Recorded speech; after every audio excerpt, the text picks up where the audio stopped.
студиото со вас, Маријан Ников. Добро утро, вести во 8. Премиерот Христијан Мицковски вчера попладне пред владата го пречека председателот на Европскиот совет Антонио Кошта, кој во рамки на турнејата низ земјите од Западен Балкан престојуваше и во Скопје. Кошта во Скопје порача дека усвојувањето на договорените уставни измени е единствениот пат за формален почеток на преговорите со Европската унија. По средбата со премиерот Мицковски, Кошта рече дека она што било договорено во 2022 година треба да се испорача. Ништо повеќе и ништо помалку. Тој ја поздрави реформската агенда на владата, но нагласи дека напредокот кон Европската унија зависи од исполнувањето на преземените обврски. Во неколку наврати одби директно да одговори дали Брисел е подготвен да му даде гаранции на Скопје. Премиерот уште еднаш порача дека Македонија очекува фер процес базиран на копенхашките критериуми. Како што кажав пред една година, како што кажав уште тогаш, она што е договорено. И навистина мора да испорачаме и да го испорачаме она што е договорено и ништо повеќе од тоа. Тоа значи дека она што било договорено во 2022 година треба да се испорача и ништо повеќе од тоа. Освен тоа се работи за нормалниот процес на проширување. Да се отворат и затворат различни поглавја, различни кластери и преговарањето оди чекор по чекор, а тоа е процес кој што се заснова на заслуги и тоа е она што го прават и другите земји кандидати. Во изминатиот период работиме посветено на реформската агенда, на јакнење на институциите, на стабилизирање на економијата, на привлекување инвестиции, на подобрување на јавните услуги и на создавање систем што ќе биде поефикасен, поправеден и поблиску до граѓаните. Но исто така, денес отворено разговаравме и за реалноста што ја чувствуваат нашите граѓани. После години чекање, компромиси, очекувања, исполнети барања и чести промени на политичкиот контекст, природно е да во одредена смисла чувствуваат поголема неизвестност. А од друга страна, потребна е поголема известност. Токму затоа денес е потребно лидерство. Потребна е јасност, потребна е доверба. Европа била најсилна тогаш кога покажувала визија, политичка храброст и доследност кон сопствените вредности. Верувам во партнерски диалог, верувам во искрен разговор, меѓусебна почит и заедно разбирање. Но верувам и дека достоинството, идентитетот и принципиелноста не треба да се пречка за европската перспектива. Тие се незин составен дел. Синоќ имаше и реакција од опозицијската СДСМ. Председателот на Европскиот совет Антонио Кошта директно му порача на Христијан Мицковски дека уставните измени се единствениот начин за формално започнување на пристапните преговори со Европската унија. Ништо повеќе. Еве уште еден јасен доказ за она што СДСМ го повторува месеци наназад. Мицковски повеќе не смее да им ги мачка очите на граѓаните. Европската унија нема никакви дополнителни услови, нема ниту дополнителни гаранции, има само еден услов – уставни измени, внесување на малцинствата во уставот. Се друго беше лага и одолговлекување на вниманието. Распишете референдум веднаш, се вели во соопштението на СДСМ. Поранешниот шеф на македонската дипломатија, кој го стави потписот на преспанскиот договор, средбата на премиерот и Кошта ја оцени како продуктивна, без разлика на изјавите кои следеа по неа. Според него, многу е важно прашањето поврзано со Бугарија да се тргне како тема од дневна политика, бидејќи во моментов она што се случува не оди во насока која и одговара на Македонија. Не може ова да биде дневно политичко прашање. А се претвори во така? А се претвори во безмилосно дневно политичко прашање.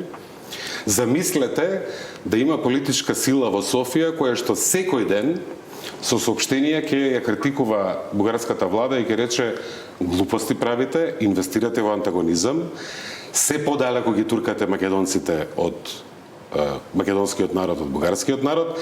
Време е да престанеме со оваа штетна политика. Утредента пак.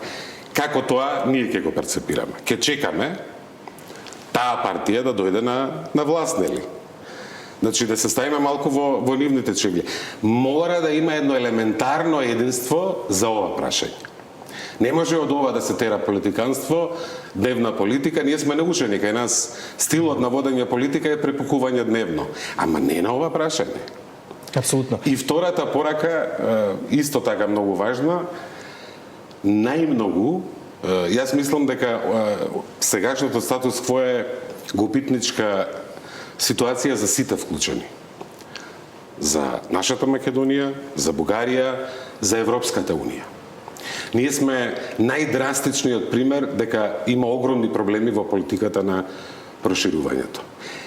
Бугарија не турка се подалеку и подалеку од себе. А ние сме се уште на паркингот.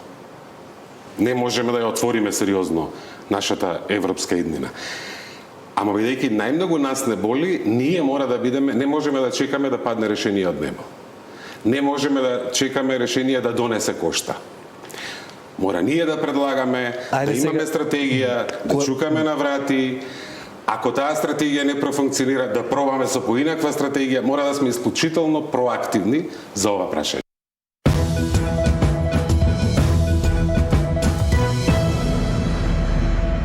Европската Унија мора да остане отворена за проширување, а земјите кандидати да бидат оценувани според исти критериуми. Порача словачкиот председател Петер Пелегрини посредбата со председателката Гордана Силјановска-Давкова во Братислава. Според него, проширувањето е важно не само за развојот, туку и за стабилноста на Европа, а секој обид за привилегиран третман на одредени земји би бил неправеден кон државите од Западен Балкан.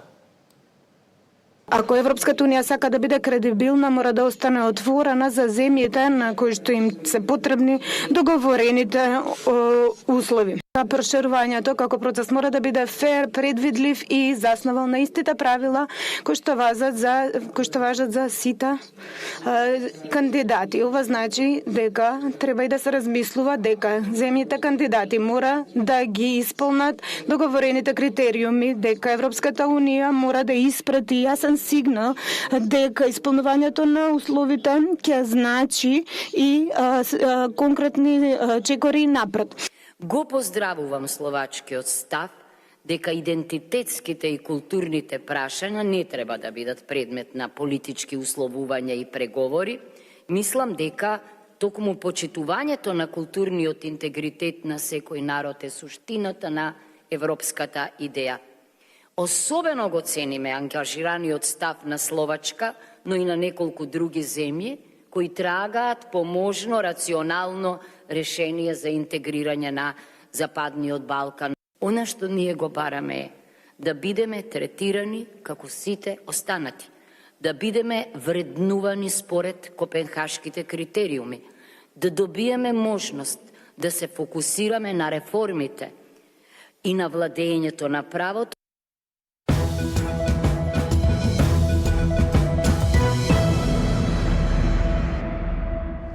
Законот за заштита од пушењето помина на владина седница и се очекува пред почетокот на летните одмори и официјално да стапи на сила.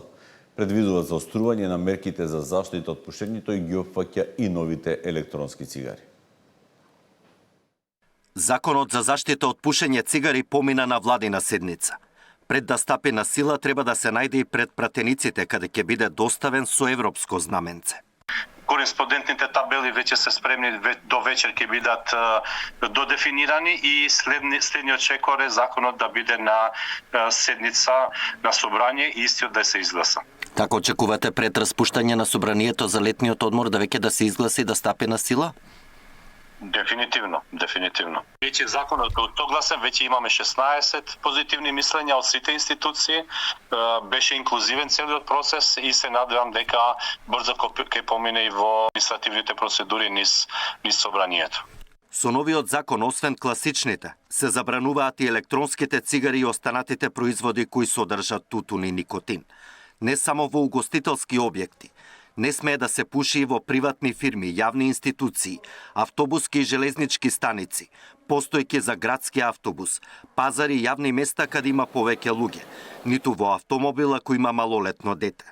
Цигара може да се запали на најмалку 20 метри од училишта, градинки, болници. Не смеат ниту да се рекламираат тутунски производи и на социјални мрежи. Угостителите ќе имаат рок од 1 година да ги прилагодат терасите кои треба да бидат отворени од најмалку 2 страни. Тој не е закон против никого, бидејќи цело време се збореше дека е закон против пушење, туку е закон за заштита на здравјето, особено заштита на децата, на заштита на младите, непушачите, работниците и сите граѓани кои имаат право на почист воздух во јавните и во работните простории во државата. Казните за непочитување на законот се движат од 100 до 300 евра за физички лица и од 2000 до 5000 евра за фирми. 14 инспекции ќе казнуваат ако не се почитуваат законските одредби низ цела Македонија, а од владата најавија дека нема да има повластени објекти, региони, ниту градови. Александар Динев, Сител телевизија. Вестите завршија, следното издание во 9 часот. Пријатно.